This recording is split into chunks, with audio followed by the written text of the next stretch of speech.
Yes. Okay, okay. Then without further ado, I will begin. Is it 5 already? It is past 5 already.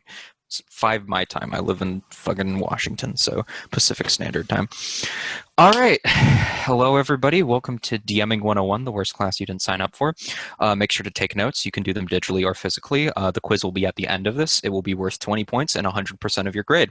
Of course, this class will not factor into your normal GPA, but it will factor into your RGPA or radical GPA, which of course only counts when you're trying to apply for radical jobs such as pro skateboarder, pizza tester, or medical health professional. So, with that in mind, I'm going to be talking to y'all about DMing today. I'm going to be going through some of the basics of DMing, like I'm going to be like crossing like a wide spectrum of what you're going to do, talking a little bit about what you have to be doing at the table, talking a little bit about prep work you're going to be doing, and talking a little bit about the motivations and the styles that you're going to be approaching DMing from. This is a kind of I'm painting with a broad strokes here, but before we begin, I'm going to clarify some terminology. So, TTRPG, or tabletop role-playing game, is the overall term that represents all games like Dungeons and Dragons, or like Pathfinder, or anything where you're sitting down at a table with your friend, rolling dice, or doing some other conflict resolution mechanic, and just playing with your friends. So I'm going to be saying this is specifically about Dungeons and Dragons 5e because that's what we're going to be doing in the club. However, I'm going to be talking about some general stuff as well with mostly a focus on 5e.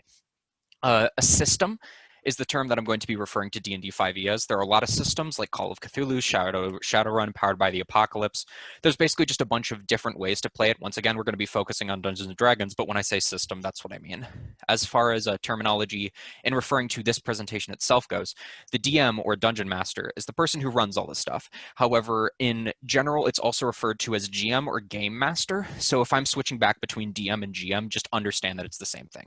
Other games have different words, like you're a keeper if you're playing something like a Monster of the Week. So all of them have the same meaning.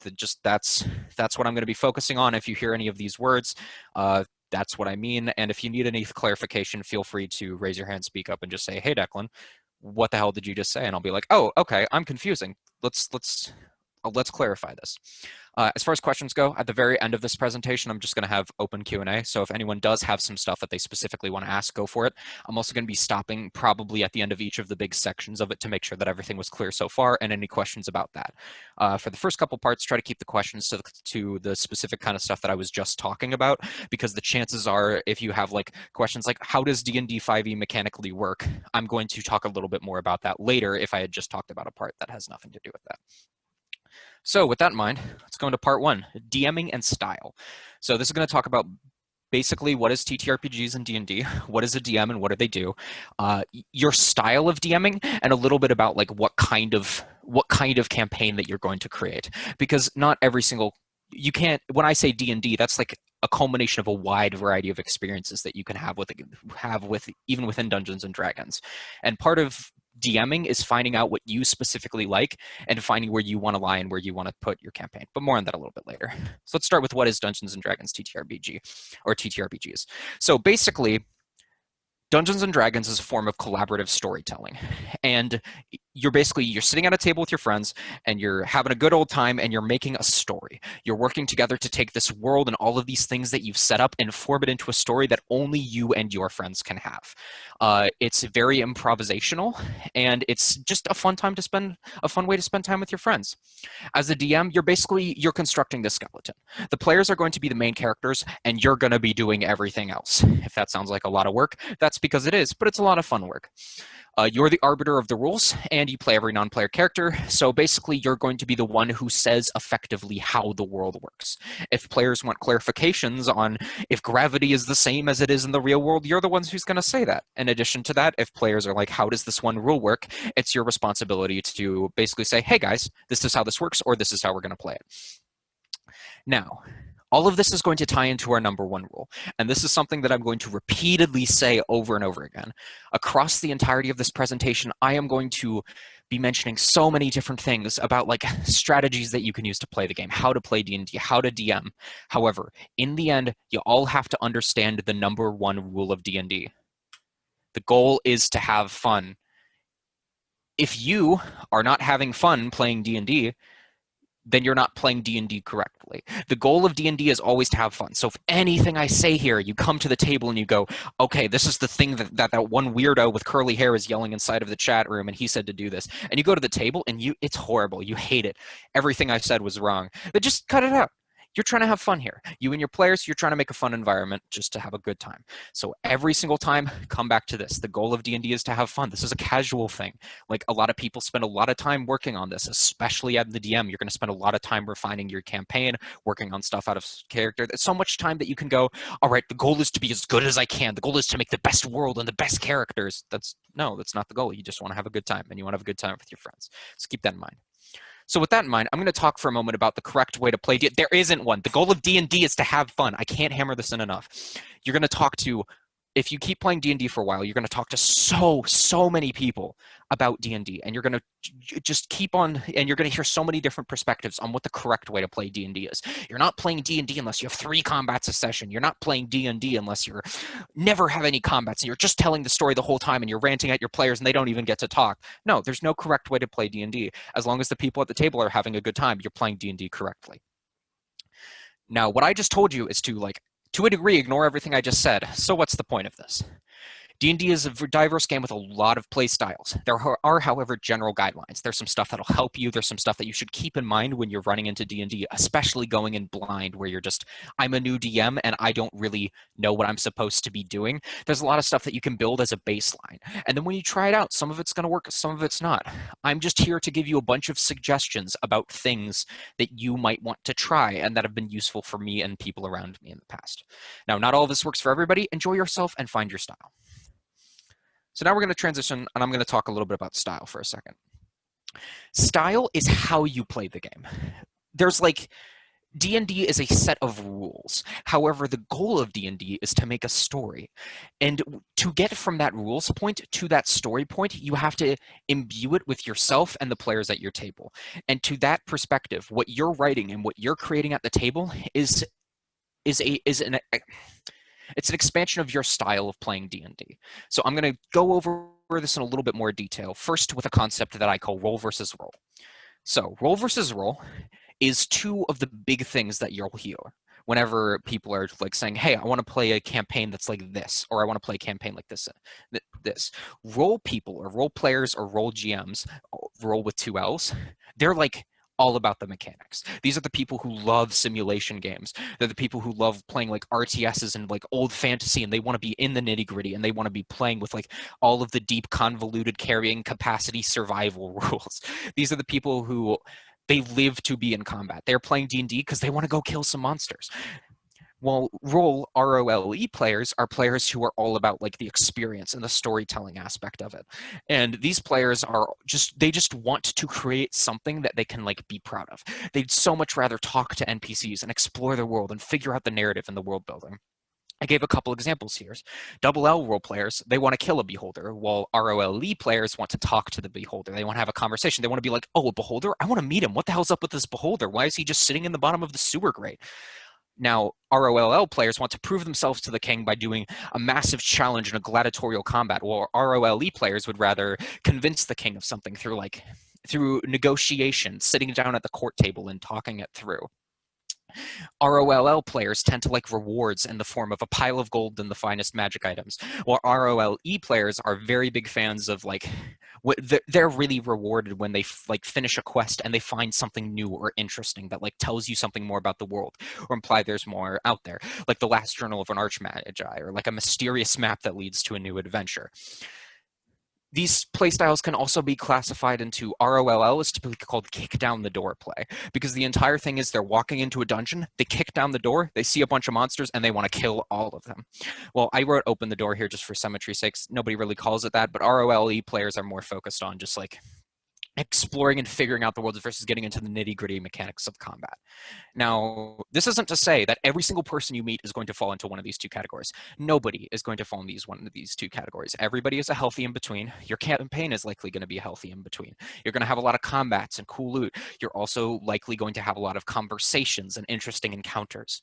This is a dichotomy, but the chances are that you're going to lie somewhere in the middle of it, and that's okay. a good thing, though, is to know like which of your players are really interested in this combat, which of your players are really interested in this like political negotiations, because it's going to help you not only find out what you like, but find out what your players like and make sure everybody's having a good time at the table.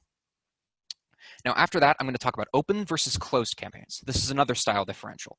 Open campaigns tend to be very, very, very specifically about player agency. These are like your Skyrim type campaigns where you're dropped into this open world where you can do whatever the hell you want, and the players are going to go crazy and go wherever. Well, closed campaigns tend to be a lot more linear and concise. They're focused on the GM wrote a story, and they want the players to work through that story, and they want them to be agents in that story, but at the same time, they know where they want to start, they know where they want to end, they know like a bunch of steps along the way. Now, the problem with open campaigns are really, really good because you can have just your players can do anything they want, and that's something that a lot of people want out of D&D. But the problem with that is the fact that they tend to be very convoluted. If you're trying to tell like a story, there's a lot of situations in an open campaign where the players will just decide to fuck off and ignore all of the like very blatant, clear plot hooks that you put directly in front of them. You're dangling in front of them, you want them to bite them, but they're just completely ignoring them. And that's just going to happen in open campaigns. Well, closed campaigns, they can be problematic for players because players want to be doing whatever they want at like all times. However, at the same time, if you're trying to do like a specific guided plot where you have this thing of you want them to go on this quest, having a little bit more of a closed campaign is very nice for making sure they stay along that line and you can tell the story. Now, the real problem with closed campaigns, and this is why everyone will always tell you that a really closed campaign is always worse, is because if you're not giving your players the ability to do anything, why aren't you just writing a book? Like, in both situations, you need to have somewhat of a mix of both. You want to have a plot line that you want your players to explore. You want to have quests that are cool and awesome that they can be interested in and invested in. And you want them to do that. So very frequently, you're going to want to like kind of push them in that direction. But at the same time, within that plot line, you want your players to have choices. I like to describe this style of DMing as like it's like a road trip versus being on a railroad.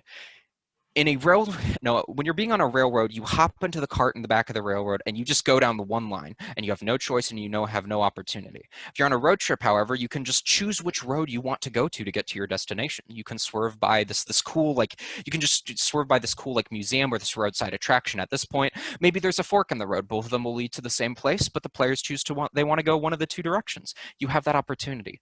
It's fine to have a destination. It's fine to have a beginning. It's fine to have some stuff you want to happen along the way. That's the point of a closed campaign. But at the same time, you also want an open campaign, aspects of an open campaign, because you want the players to feel like they're having a story unique to them.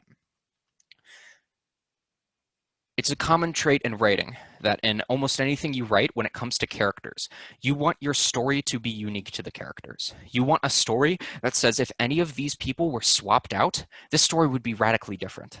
And in D&D, you want to really make sure that you're understanding that the players are the protagonists. No matter how much time you spend writing the plot, this is about them. And that is fantastic. Now, tone and genre. So this is another aspect of the style of your game. Basically, D&D, like all forms of storytelling, can be used to tell any type of story. So you can do these high combat action, like 80s movies, action movies. You can do political intrigue. You can do survival horror. Some of the best DMing I've ever seen and done is in survival horror. Or you can just do a comedy of errors. Your campaign's going to turn into a comedy of errors. Please become comfortable with that immediately, because it's going to happen whether you want it to or not. In addition, the way that you run a table can massively change what people get out of it in and out of character. So a very good example of that is that there's a lot of groups who are very much about the role play aspects. And one of the things that they'll often instigate is that if you're going to talk and it's not to clarify something about the session itself, you need to talk in character. You need to talk as if you're your character. Well, some groups are more just loose around this. They're saying talk in character or just explain what you're going to do. It's fine. We're not as focused as that specific part. That's an aspect of style. The chances are that your game up will end up with a degree of levity because players like doing stupid things that are funny. But the big part about this is that you want to talk to your players about every single style choice that you're making along the way. You want to do something you'll enjoy, but at the same time, you want to do something that your players will enjoy. The other part about tone and genre is I would highly recommend talking to your players about like any level of boundaries if you're touching into anything that's like kind of strange. D&D is a simulation game to a degree, so you can basically you can include whatever you want in there. But a lot of things like murder or torture or things like that that you see in TTRPGs very, very frequently, some people might not be as comfortable with aspects of that as the other. You want all of your players to be comfortable, and you really should talk to that. I'm going to expand upon that idea a little bit more when we get to player and table management, but for right now, just keep in mind, talk to your players, make sure everything that you're going to do they like. Finally, balance in all things. All of this, you are going to end up in a middle space. Basically, regardless of what you do, your players are going to want different things. You're going to like different things. You're going to like variety. You are going to end up in a middle space. You just want to balance it so that you can satisfy both yourself and the players. Talk to your players. Consider what interests them. Consider what interests you. Remember, if you don't like what you're making, nobody will. As the DM, you are the project manager. You are the energy of the team. Be interested, be passionate about what you're making, because it will go a long way to making sure that everybody has a great time in the end of it. Now, that's the end of the talking about tone and style of DMing. If anyone has any questions, feel free to speak up.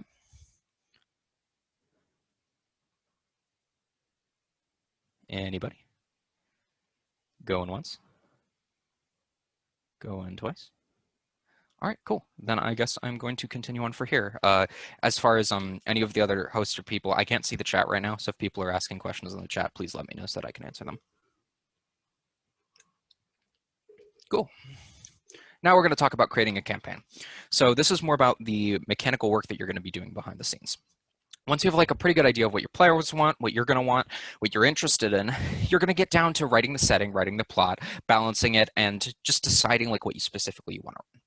And the first thing that I'm going to talk to you about is something that a lot of people seem to be like kind of disparage a lot in the D&D community. And I don't get it, because these are awesome. I'm going to talk to you a little bit about modules and adventure paths. So the first choice you're going to make when you're deciding if you want to run a D&D thing is you want to run a adventure path or a custom campaign. Now, basically about once a year, D&D, like the people who run it, Wizards of the Coast, put out a book. And these books are called adventure paths. Adventure paths are an entire campaign that is just laid out in front of you. And some of these are just like brilliantly written masterpieces. They're very tightly built mechanically, so they're very well balanced. They're very well put together. A lot of them are really, really fascinating and cool. They take a lot less prep work. You just got to read and set up like a couple little things. And if you like buy them online and you're trying to use them for any online level of management, they usually come with literally everything you need. The back of the book is filled with stat blocks. The back of the book is filled with like maps. You have detailed diagrams of everything. These are like a very, very good choice, especially from newer DMs, because it's just, you get the experience of running a campaign for your players, while at the same time, like having all of this prep work sort of done with you, so you can get a good idea of like what you're feeling and what's good and what's bad. I definitely recommend there's like 12 or 13 now. Curse of Strahd, the one I have on screen right now, is a fantastic adventure path, and it's built so that there's like no two people going into this campaign will have the same experience. There's like 100 branching paths inside of Curse of Strahd. It's really, really well put together. Just Googling D&D adventure paths will come up with like a lot of these. So feel free to do that if you're interested in any of these. I would highly recommend at least looking into them. They're a lot less time investment, and they're very, very fun. However, what I'm going to mainly focus on here is custom campaigns, because that's the big thing right now. Me teaching you how to create an adventure path isn't a thing, because they're already made. So I'm going to talk to you about custom campaigns. So custom campaigns, they have far more flexibility in content and context. They're significantly more work, and they're harder to make work from a balance perspective, but they can accommodate for anything you can think of. When you make yourself a D&D campaign, you are building the plot, you are building the world. If you have a story you want to tell, this is a great medium to do it in, and you get to do it with your friends. It's awesome. So let's say that you decided to do a custom campaign. What should you be thinking about first? A concept or a pitch? So this comes from the idea of an elevator pitch. It's that you should be able to sum up everything in the time it takes to ride an elevator. You want to have a brief summary of what is my campaign about? Where are we starting? Where are we going? What is the tone? You want to basically have this as almost a thesis statement for your entire project and build everything out from there. And for example, like Lord of the Rings is about the rings and about the journey of the Hobbit's journey through this entirety of this world. You want to have this like base idea of what am I working forward to. This is also really great to give to players, because when a player gets a pitch, they go, huh, this is a cool concept. Now that I have this concept, I can build a character who fits thematically into this world. For example, if you have something that's like, oh, this is going to be a mission, you guys are going to be playing a band of phantom thieves, then people are like less likely to walk in with the big Hulk smash barbarian. They'll have a character that fits a little bit more into the setting that they're going to be playing, just because they understand and got this pitch. Contents are, once again, this is entirely up to you. You're making it yourself. As far as like what you want to be in the pitch, it's really just whatever you want. That kind of segues into the idea of the plot of your thing. So when you're thinking of creating a plot of a story, you want to think about, like, what do you like? What do you want to see in a story? What are you interested in? A lot of this is pretty basic railroading, story writing advice, but because you have this blank canvas in front of you, pander to yourself. Put, like, do you like things from certain genres? Throw them in. Do you want to run a genre in like a specific genre? Like, do you want to run a horror game? Do it. Just do what you want. Look at what you like. Steal things from things that you found interesting in the past. You want to create a story of all of your own, and a big part of that is just looking around and saying, hey, what interests me? What do I think my players will enjoy? Get a general idea of where you want to go, so what your end game is and where you want to start. Do you want your characters to start out as adventurers in a random bar who just gathered together, and in the end game you want them to kill a god? Do you want your characters to have their starting town burned down by the evil king, and then the end game is them trying to overthrow this king? You just want an idea of where you're going to begin, where you're going to go. You're going to fill in the rest as you go. Now, a big part of this, once again, and this is looping back to the open and close campaigns, railroading. This is a concept that gets mentioned a lot if you're ever discussing D&D with other people or online. The idea of a railroad is basically what I said earlier. You place the rails, you place the players onto the rails, onto this train, and they can't swerve. They just have to keep on going down to it. Some railroading is going to be normal. You want the players to involve themselves in the quest that you wrote. You want them to involve themselves in the past that you wrote. But at the same time, be very, very careful. You want to give them room to move around and approach things in their own way. Otherwise, it's going to feel like, once again, you're just reading out loud a book to them.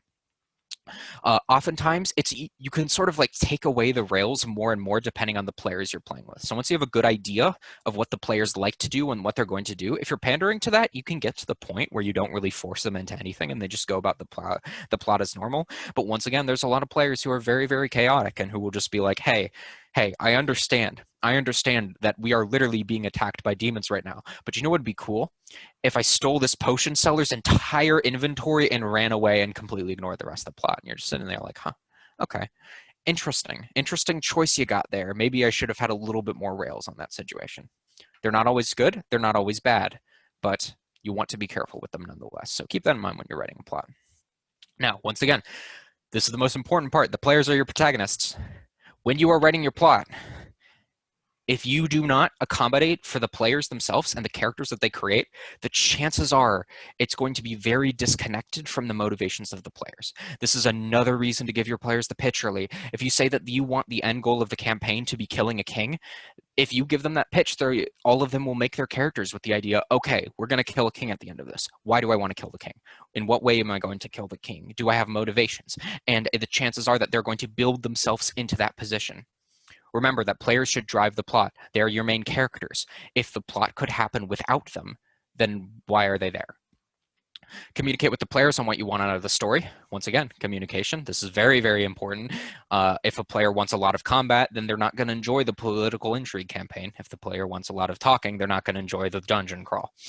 This isn't to say write it around the characters, but rather give them the tools to build the characters in your world and build your plot with the characters in mind. Oftentimes, having your players build their characters very, very early will give you a better idea of where you want to get to go, because you see, oh, this is the half-elf's backstory. I can kind of incorporate that in there, and that'll let me throw in some more plot threads. So that's the main remarks on plot. Next thing I'm going to talk about is setting.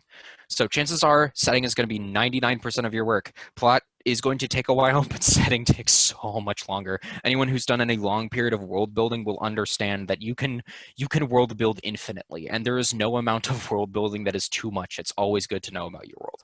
Once again, steal like crazy. Look around yourself. Say, I like this aspect from this. I like this aspect from this. I like this aspect from this. Maybe I can merge them, mix them, send them. Just blatantly take things.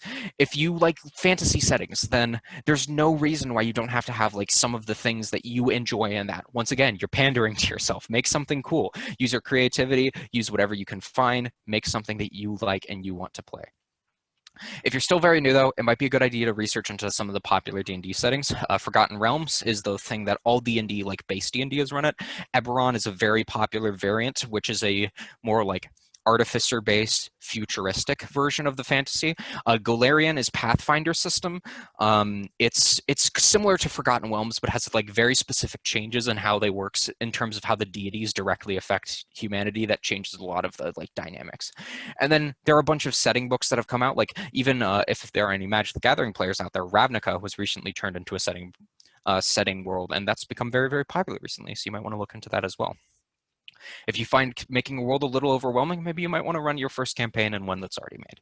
There's no shame in any of that. Now, keep in mind that just because you're running D&D doesn't mean you have to run a basic medieval fantasy. Mold your world to what will interest you. Advance the technology. Give all of the soldiers guns. Do what you want. Change the location. You can add and cut out races, classes, and monsters. One of the best campaigns that I've ever seen was entirely based on a guy going, I'm really not interested in dragons. I'm really not interested in these big fantasy creatures. And he ran an almost like gothic horror type D&D setting, and it was very, very good. Dungeons & Dragons does not need dragons. It needs what interests you and what interests the players. Now, just a couple things to keep in mind while you're world building. Keep in mind the level of technology. Technology is like the most important thing in human history. Like you need to know where you're at with it. Like, do guns exist? Do refrigerators exist? Do cars exist? What are you doing that? You want to know some vague history related to particular plot points. A lot of fantasy stories have a lot to do with the history of the world that they're a part of, and you want to like note down that stuff. Think of like, I don't have any inspiration for this next city that the players are going to. Come up with a cool historical event that happened to them and like see how that shifted. Societal norms, especially those that differ from modern day and values. This is something that I see a lot. A big part of your world is consistency. Consistency is important. So having yourself go, why are there societal norms in our lives?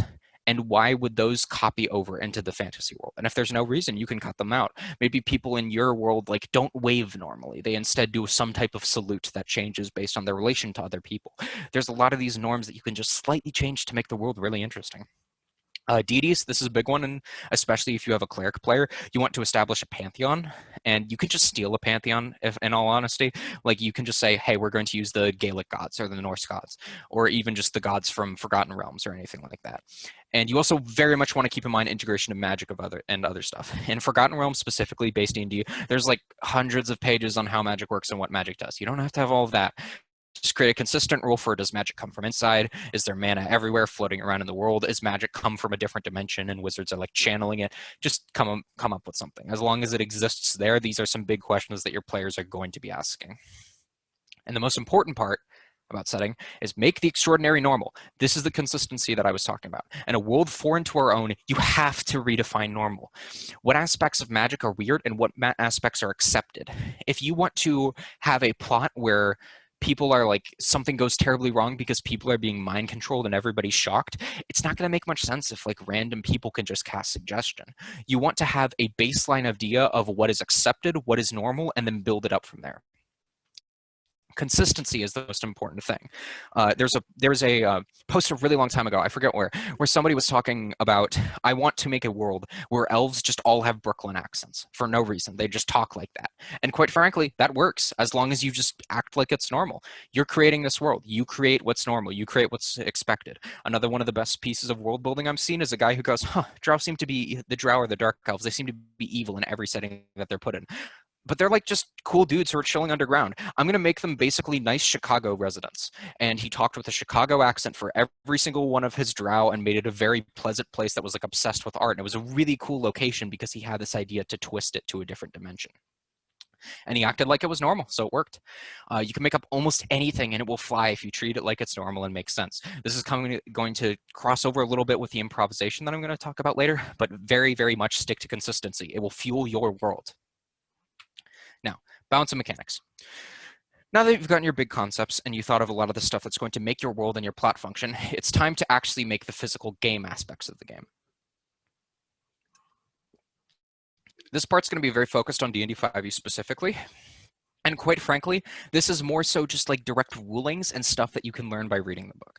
If I was to explain to you every mechanical part of being a DM, this would take us actually 3 hours. I would just highly, highly recommend look at the Dungeon Master's Guide, the Player's Handbook, and the Monster Manual.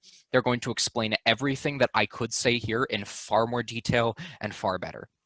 But in general, when you're sitting at the table, if you just want to know the baseline rules, we're going to have to talk about checks and saves. Checks and saves are basically how players and monsters are going to interact with the world around them. If you feel an action is especially contentious, you're going to use one of them. This is a big thing. A lot of people, GMs will have, people roll for literally everything you do. Do you want to have a pleasant conversation? Roll persuasion. Do you want to like walk down a street? Roll constitution so you don't pass out. Roll when something dramatic will happen as a response of that. If you feel like there's an occasion where a player will massively benefit or massively be not benefited by failing or succeeding, then you can make them roll. Now, this is divided into two things, checks and saves. Checks is when you roll to do action. Save is when you roll to keep an action from happening. So if I want to jump off a roof, that's going to be a check because I'm trying to like jump and then land normally. That's an action that I'm taking. When I get shot by like a cannon, if I want to dodge out of the way, that's a dexterity saving throw because you're doing a save to make sure that something doesn't happen to you. Both are 1d20 plus relevant modifiers based on the player's character sheet. Now, saves.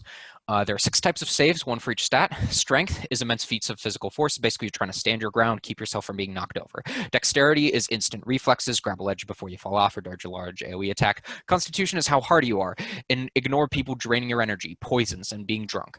Intelligence saves basically never happen. If something is directly trying to steal your intellect, you'll make an int save, but almost never else.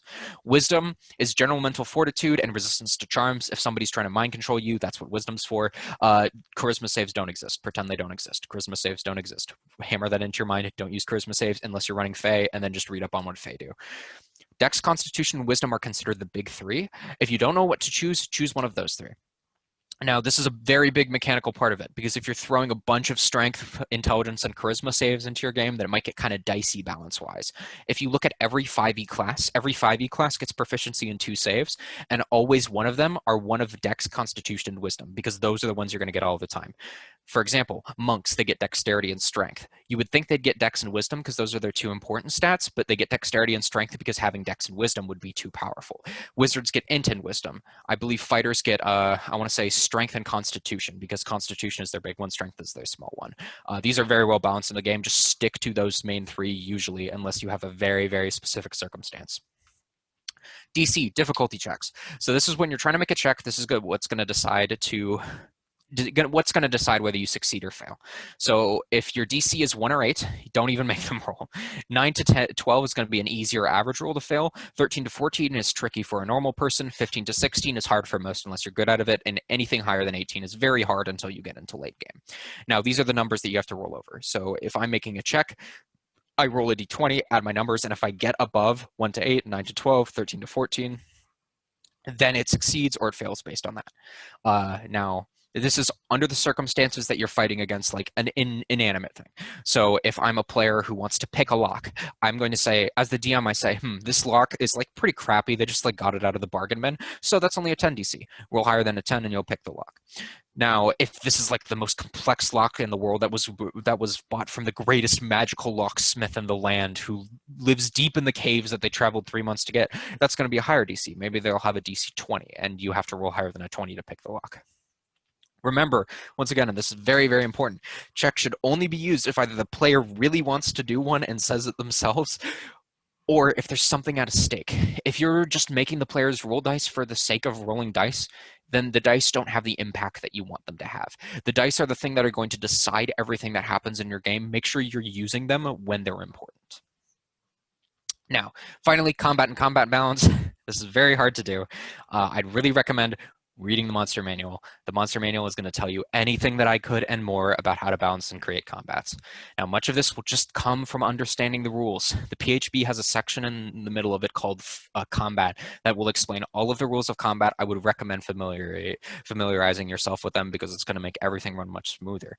Just remember, challenge rating is your best friend. Every monster has a little number somewhere on their sheet called challenge rating. That is challenge rating means that if you send one of them against a party of 4 or 5 players of that specific level, they'll probably go even, or the players will have like a good advantage. So in other words, if I have a beholder and beholder's a challenge rating 7 or something, I don't remember their actual number, then I should expect that if I send 4 or 5 level 7s against a beholder, then the players will probably eke out a win. Now, I really recommend using a website called kobold.club.com. It's short for Kobold Fight Club. It's a website that uses murdering kobolds as a scale in order to determine the difficulty of combat. So if you're like, I want to send 3 CR1s and a CR3 at them, how hard is that going to be? You can enter in all your information in kobold.club and it will give you an answer of like how hard that combat will be. Of course, there's some wiggle room, but please use that website. It's so helpful if you just need to throw in a random fight because you're not prepared for today's session and you need to just make something. Kobold.club will get you a fight in no time. It's so good. The final tip is run skirmishes, especially if you're making up monsters and like making your own rules. Please, please, please run skirmishes. They take a while, but they're so useful. A skirmish is when you play as all of the players and all of the enemies at the same time, and you do a mock battle between them. Predict what your players are going to get a good idea of how like the battle will go based on these things. Sometimes you'll say, this is a perfectly balanced fight. Throw down all your monsters on one side, throw down all your players on the other side, and watch as the players don't deal a single point of damage. Skirmishes are one of the most effective ways of determining, am I going way too hard? Be flexible with your combats, vary based on your players as well. Some players hate combat. They're playing D&D, and some people are like, why? How could you hate combat? It's literally the mechanics of the game. That's not what a lot of people are here for. So if you have a party that really doesn't like combat, try to reduce it. If you have a party that's really, really here for combat above everything else, do more combats. Be flexible based on what your players want, especially in situations where combats can become very, very slow and very boring if there's like a lot of people inside of that. So feel free to like reduce it, try to make players go faster, make sure that everybody's just keeping up a solid pace, because even ending a combat early can be a very good idea. Even if you have like a paper that says, every 3 turns, 2 zombies are going to come out of the walls. If you feel like the combat's been going out for an hour and a half and your players are bored and not having a good time, feel free to end it early. Just stop making the zombies spawn.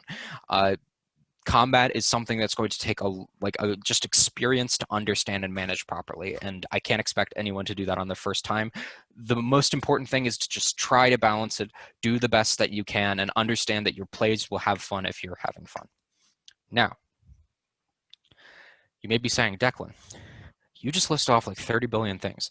Can you please shut up? Because that's a lot of goddamn work, and I understand. DMing is hard. The majority of time you spend DMing is going to be outside of the campaign preparing, like, here are my 50 billion dominoes I'm going to set up, only for one of the players to slide kick the side of the stack of dominoes and none of them fall over, stomp over, and punch me in the face. So you may be saying to yourself, if this is all I have to do, Declan, when do I stop? When are you ready to run a session? I have had sessions that I am ashamed to say never happened because I got 35 Google Docs in, hours upon hours of work on these sessions, and then I just went, I do not remember. I just get burned out and I stopped. And I've heard this from many, many people. You have to know a decent point when it is to start your session. Now, this is of course going to be very based on you. I've started a session with a single Google Doc of notes, like just 1 page of notes, and gone, okay, I can do an entire campaign now. Bad idea. Don't do that. But it's really going to be up to you to figure this out. Here's some solid advice. You want to start your session and start your campaign when you have a pretty solid idea of where the players are going to start and when they're going to end up. You have a solid idea of like what is going to happen in this session and what is going to happen in the next session. It's good to try to prepare like 1 session ahead. Of course, players can screw everything up by doing random stuff, as they're going to do, and you need to expect that. But at the same time, it is good to have a little bit for after the session prepared. and understand that it's impossible to go in fully prepared. Go in with the best intentions and the drive to have a good time, and you're gonna have a good time. Uh, you can work for as long and as hard as you would like to, but there is never a point where you will be completely done. So just go, have fun, unleash the child that is your D&D campaign onto the world. So far we've talked about styles of play, running pre-built or custom, setting up a plot, writing a setting, base mechanics of conflict, and when to start a session. I'm about to hop into the final part of this. So are there any questions so far? That was a very long-winded thing. So if anyone has notably anything that they're like, hey, what's up with that? Feel free, shout it out.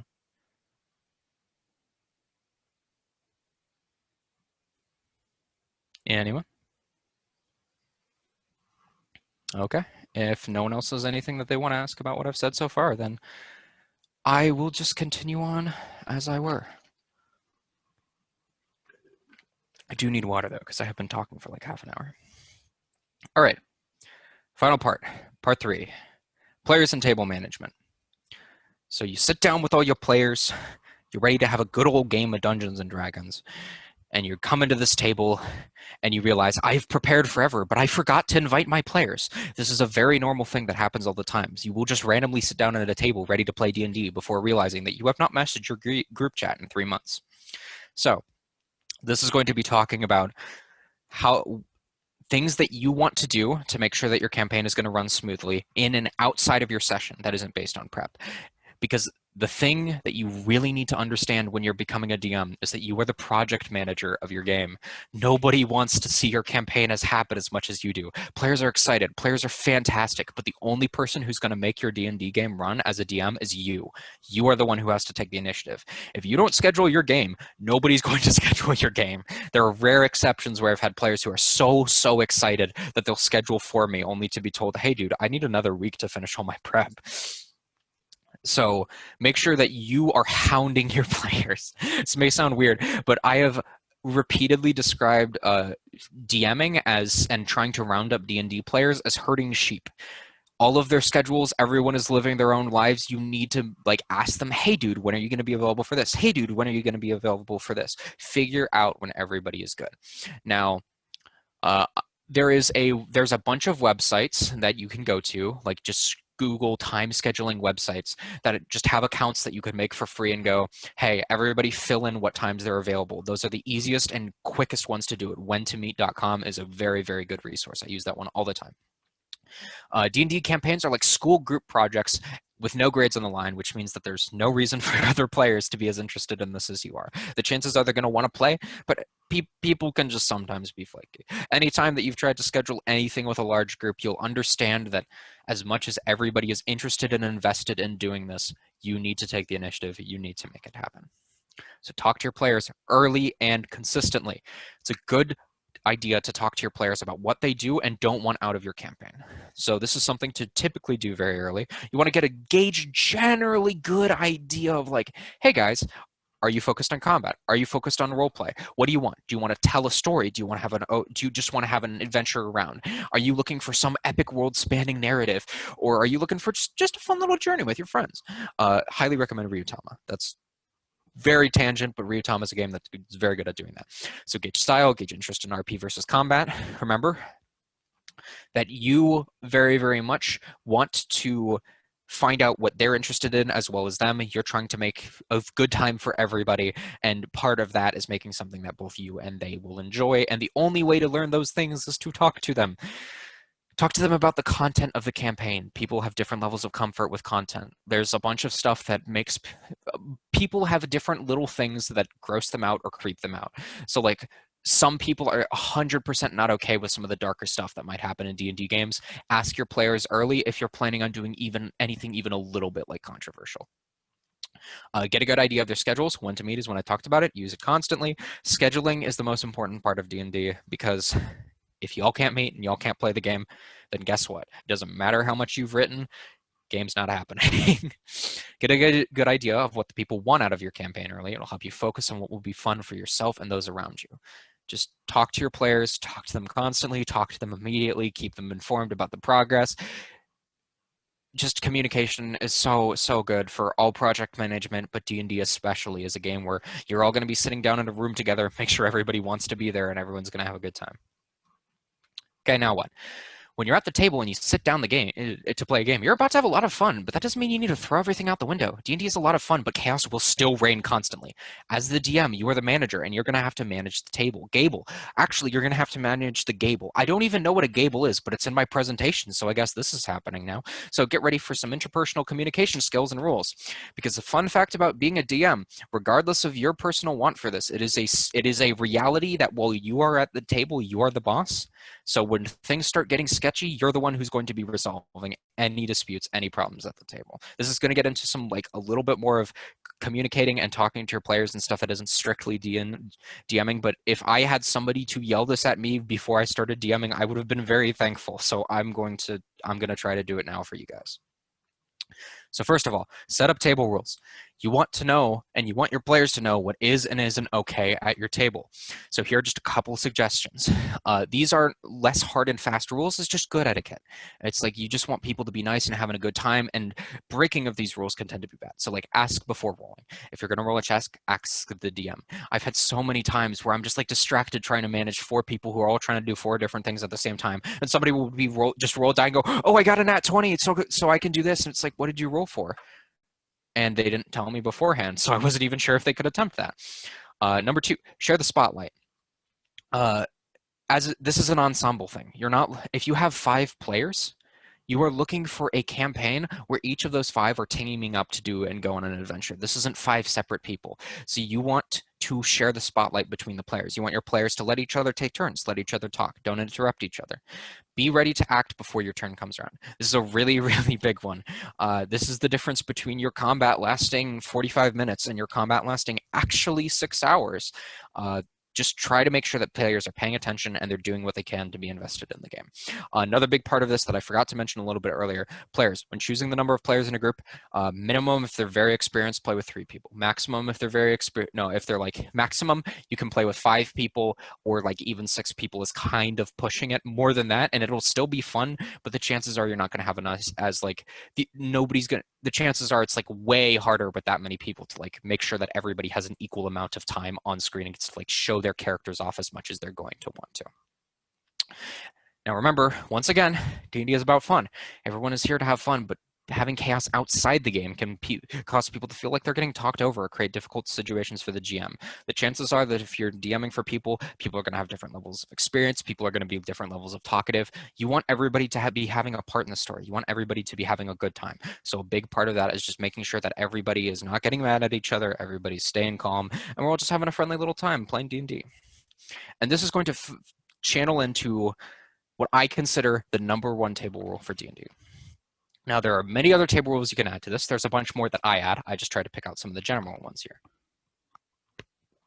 But I'm going to go ahead and cite a live TTRPG thing that I watch every once in a while. It's called Thrilling Intent. It's very, very good, but that's not what I'm here to pitch. There is a rule in that show that I really, really like and that I've adopted into my own style and that I've gotten a bunch of my friends to do, and that's just, we refer to it as Kier's rule #1, and this is the rule #1 of table rules of D&D. Don't be a dick. Like, oh my God, you just be polite. Everyone's here to have a good time. If something goes wrong and something bad is happening to your character, just talk to your DM or talk to your player.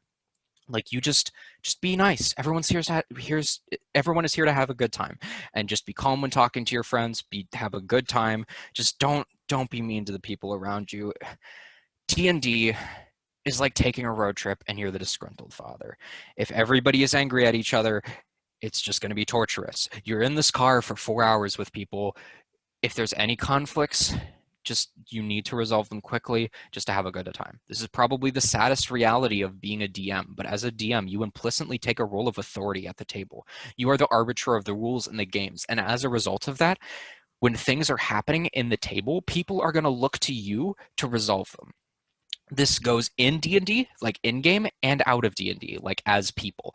So if there's arguments at the table over what's going on, the chances are that you're going to have to take that position of authority. Now, if you're playing with like really close friends that you've played with for 5 years, this tends to happen less. But especially when you're with new people, as the person in charge of the table, people are going to expect you to take this leadership role.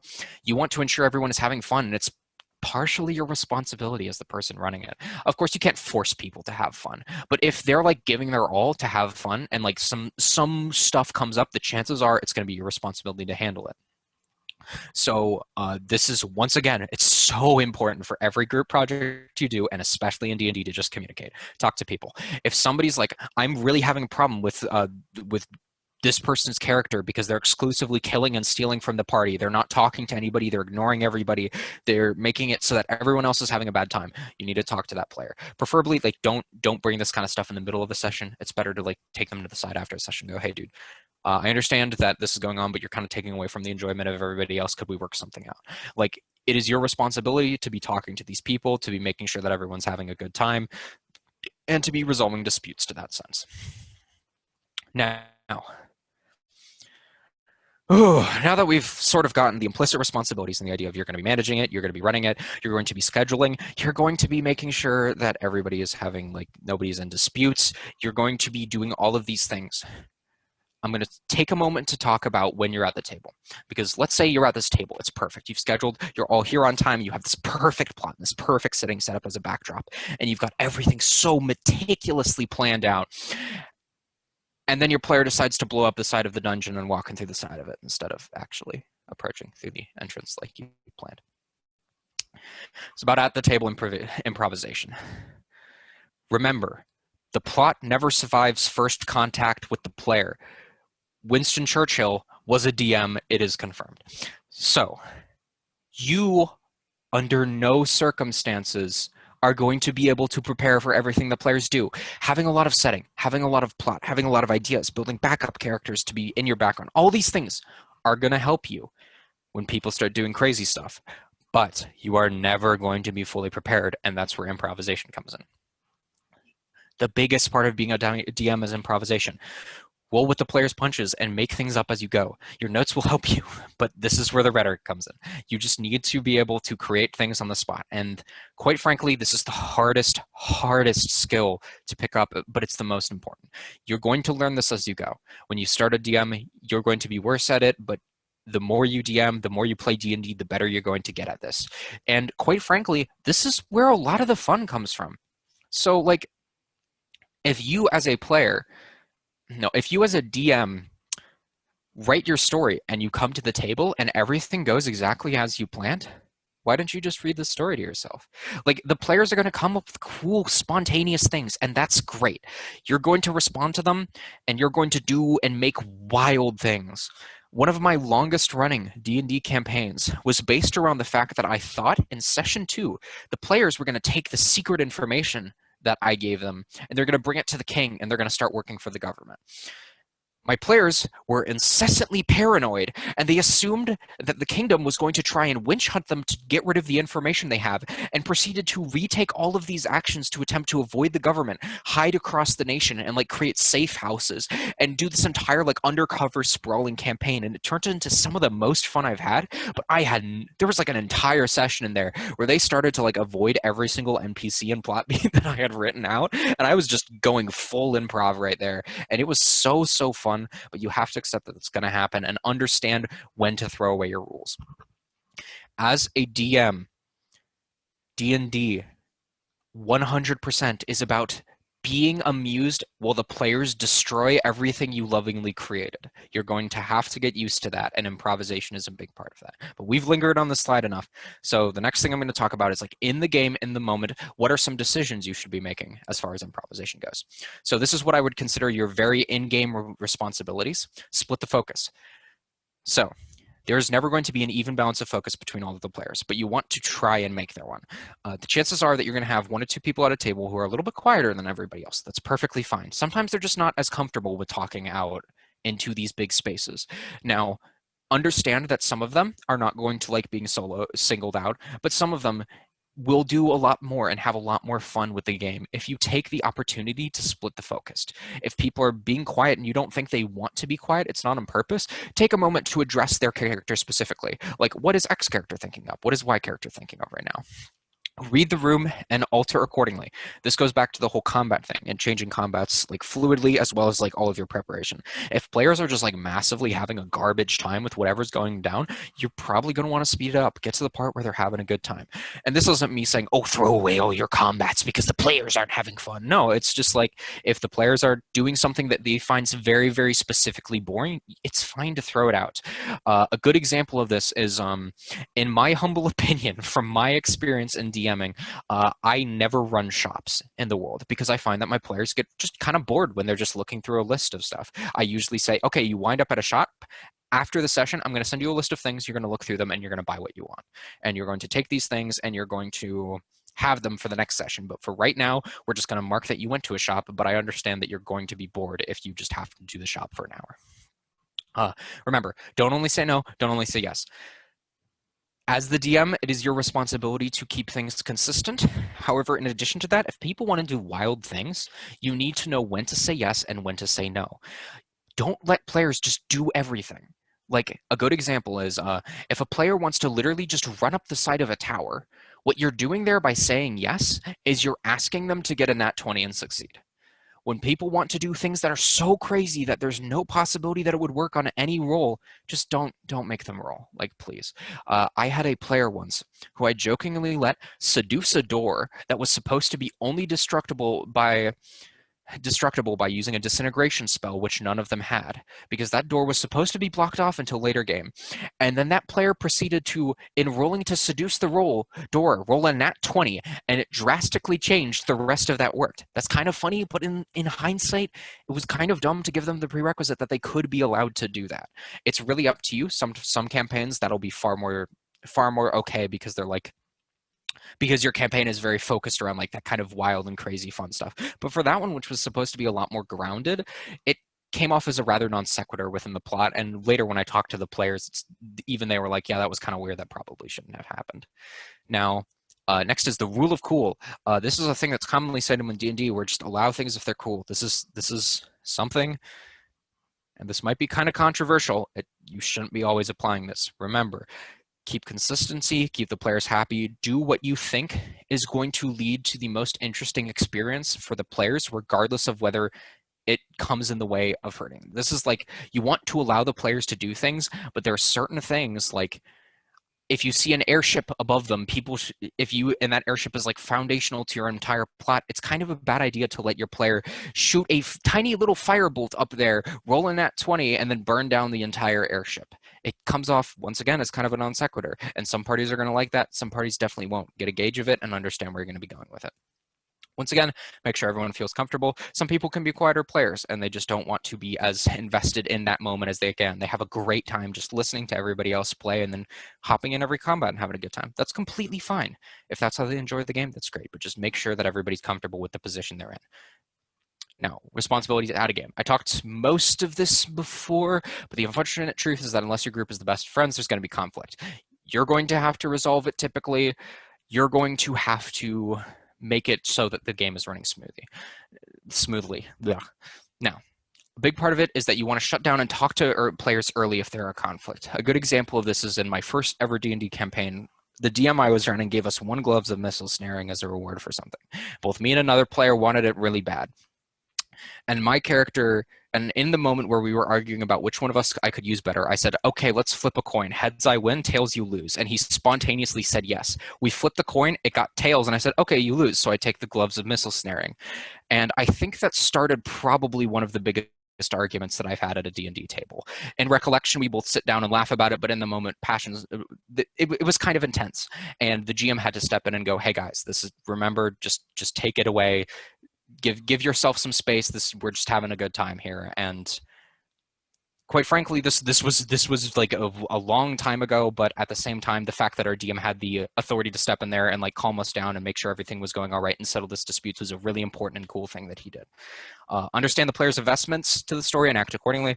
This is a especially big thing if you have players who like to kill each other. Sometimes some players are a lot more invested in their characters than others and are going to have a really bad time if one of the players is constantly murder hoboing everyone. Now, finally, let's just go to the key takeaways. You will have to settle problems.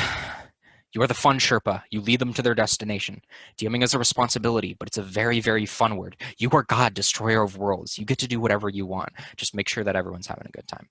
So, and to build into that, I've showered y'all with so many things that you can do and that you should do and that you will figure out across the course of the time that you spend DMing. But it's so important to let's go back to that rule number one. Remember, have fun. DMing is difficult, but it's so immensely rewarding. You're putting in a lot of effort, and seeing that pay off is some of the best experiences that you can have. You get to create a world for your friends to enjoy. You get to craft the story and see it torn apart in real time. You get to watch your players just slowly destroy everything you've lovingly created, and there's a sixth sense of fun in there.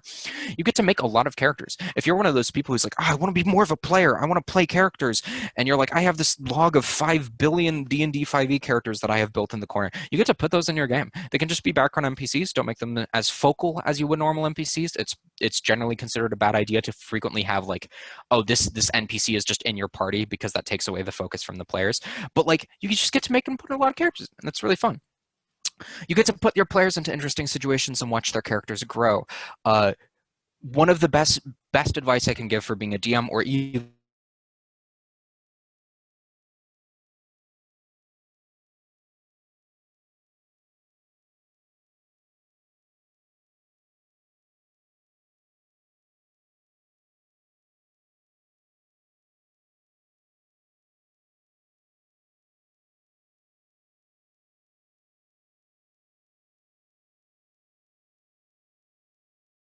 player freak out over your elaborate machinations. When I was writing these slides, I asked a bunch of my friends who I played D&D with what their favorite part of DMing was. And Hey, Declan, yeah. Yeah, what's up? can you rewind like a minute? You lost audio there for a second. Oh, crap, sorry. Where did I cut out? I don't know the exact wording on it, but probably just like 30 seconds ago ish. Yeah. Okay, so I'm going to say that was probably there's a unique satisfaction to running a really good session. Like the moment you finish a very, very good session, you get to sit back and take a deep breath. That is like the best moment. You get to be the mastermind that slowly unfurls the veil of secrets and watch the players freak out over your elaborate machinations. I asked a bunch of my friends what their favorite part of DMing was while I was making the slides, and universally the answer I got is I love seeing my players' reactions to the things that I put together. There's specific like oh shit moments that your players will have when they see this cool thing that you've been thinking about and building and spending your time on for years, and it's so fun, it's so rewarding to see them like see these things that you spent work so long on and just have a good time enjoying this thing that you spent so much time on. Now, I just got, honestly, another slide of this. DMing is great. It's a fantastic. There are few ways to create a story in an environment as fun, welcoming, and social as TTRPGs. It's a relaxed space where you just get to enjoy the presence of others and have a good time. Ever wish you could play more D&D? DMing is how you do that. Everybody's like, hey, I want to be a player in a D&D session, and I don't get to play enough D&D. The one way to play more D&D proven clinically is to be a DM and offer other people to play with you. It's not the same experience as playing, but you are playing, and that's great. Ever think, this story would be fun to run, or I could do X genre better than this movie? You can, with friends. Steal the things from the movies that you hate and do them better. Out of spite, make your campaigns better than the media that you consume. Have you ever been like, oh crap, I have too many character concepts? Once again, you get to play all of them. It's great. DMing is a lot of work, but the payoff is so uniquely satisfying. With a lot of media like writing a book or like making a movie or other artistic pursuits, you have to like go through this insane process of like building this thing from scratch and slowly refining it. With DMing, you just make it and then you play it and you have fun with your friends. And it's a social thing that has like a level of immediate like gratification that you can't get from other things.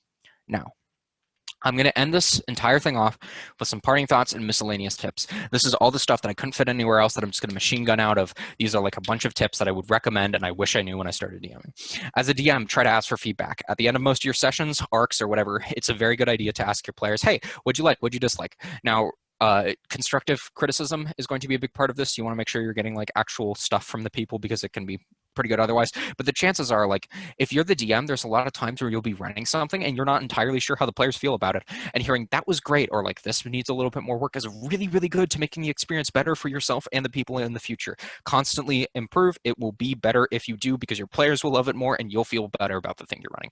Stay organized. Try to keep campaign notes in one place. If in person, If you're in person, don't underestimate the power of having hard pieces of paper, even if you take digital notes. Physical notes can be easier to manage and like sort and lay out in front of you. If you have a bad memory like me, take notes. Remembering player actions can be very key to writing in the future. Music is so good. If you're in person or using an application like Roll20, which lets you play music to your players, do it. Do it constantly. Do it always. It's so useful. It is unendingly good. Every single piece of visual media you have ever heard has had a soundtrack to it, and there's a reason for that, because their music just makes everything better. Steal from video game OSTs. There's a shit ton of good royalty-free music, fantasy music that you can find online, and TV show original soundtracks are all just like great places to find sources of music. Keep up-to-date copies of player character sheets. Have things like their AC and their saves to the side for quick notation and reference. This will help you make up a bunch of like DCs for checks on a fly. If your player goes, I want to do X thing, and you're like, oh, I didn't plan for X thing, you can find out what a reasonable DC is a lot easier by quickly looking at their character sheet. Okay, they have +8 to that, so then they'll have a decent chance if I set the DC to like 15. Sticky note and note down important enemy stat blocks and have them for quick reference.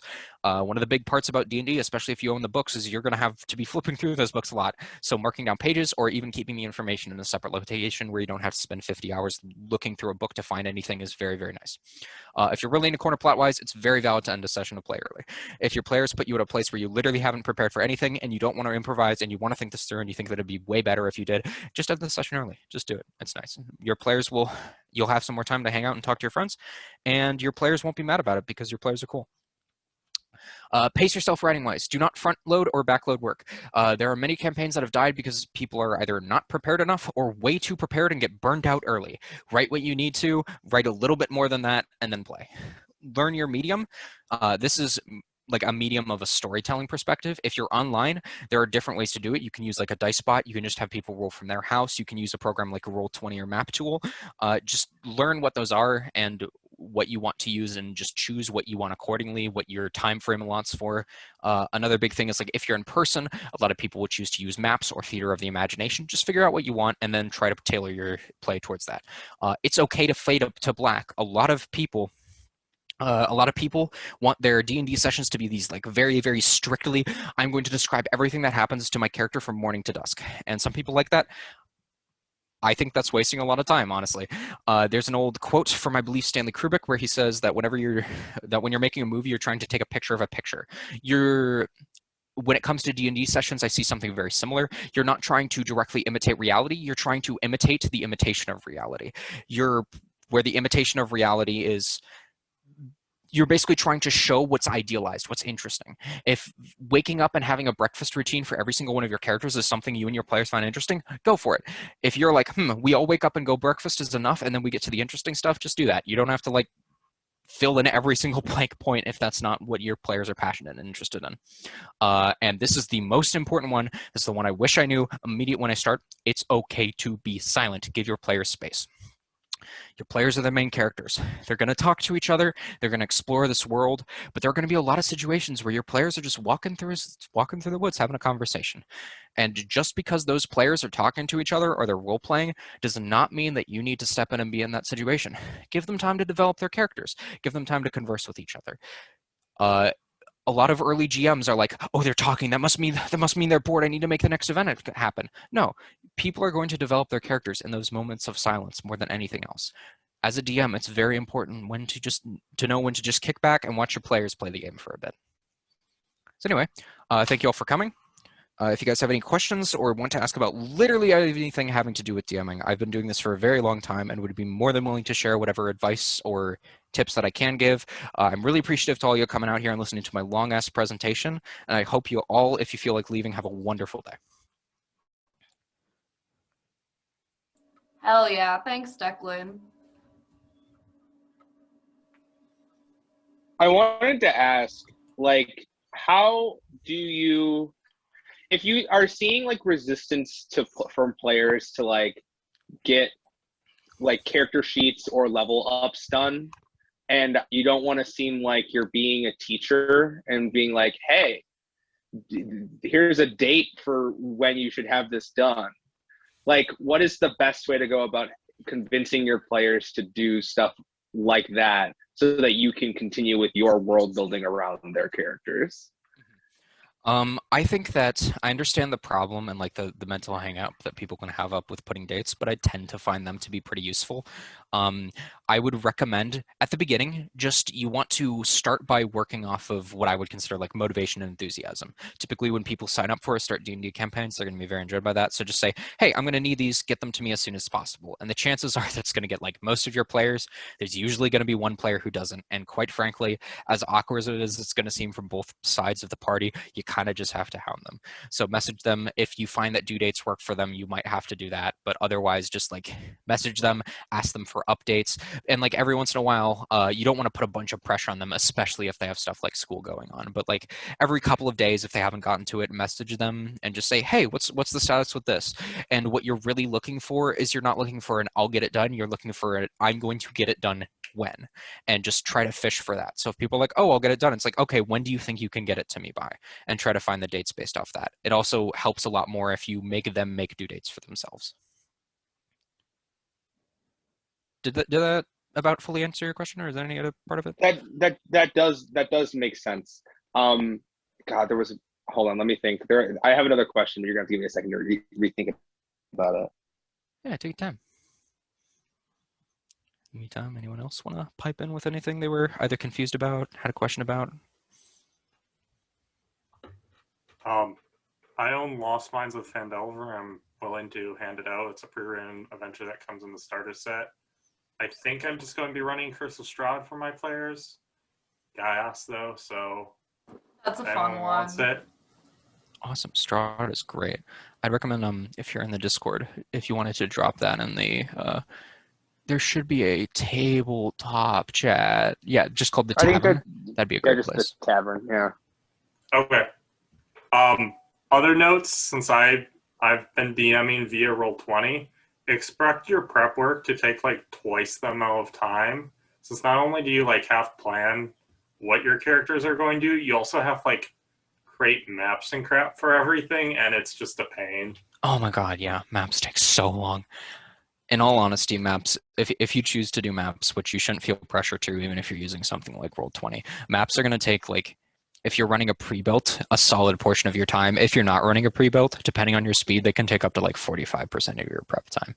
Know your limits and what you're willing to invest, because maps especially are a big investment. Also, don't use Roll20's voice software. It sucks. Use Discord. It's so bad. I would actually advise, though, if you've got a little bit of a disposable income and you're playing and you're specifically using Roll20, I would recommend there's a program on Steam called Dungeon Painter, which is $15, but it goes on sale really, really frequently, and it has like a bunch of really good assets and like ways to quickly tile, and its import-export function allows you to put it like those maps into Roll20 in no time at all, and that has like shaved in half the amount of time I spend making maps.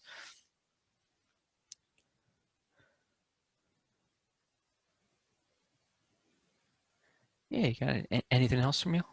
Any other questions or comments? Or hey, if there are some other experienced DMs in the chat, feel free to throw in your own 2 cents about if I got anything wrong, or if there's anything else you would like to give as big advice to new players.